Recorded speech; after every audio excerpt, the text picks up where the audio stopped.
તમે બહુ ઉત્સાહમાં મૂકતો કે મેરડી માતાની વાત કરે એટલે ધૂણ કે હું મેરડી આવી, એને તો પૂછ્યું ના હોય છતાંય કે જા આટલા દાડામાં આ બનાવી દઈશ, પેલું બનાવી દઈશ, જા આટલું કરી દઈશ. અને તમે બળ કરીને જો પરાણે ધૂણીને બોલ્યા અને તમારી માતાએ જો નહીં બનાવ્યું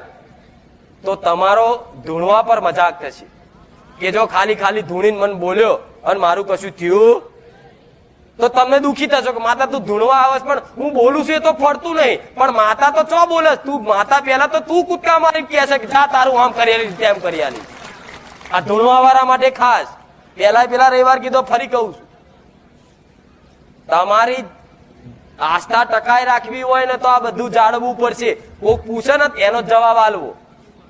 હજુ તો ચોક મોડવે બેઠા કોક ધૂણવા બોલાવો મોડવે કે જાઓ ભાઈ માંડવે જાઓ, તો તમે પોતાની માની રજા લઈને માંડવે ધૂણવા જાઓ, ધૂણો એટલે પેલા તો કઈ પૂછ્યું ના હોય પેલા તમે કે આ સોન તે સોન ફલાણું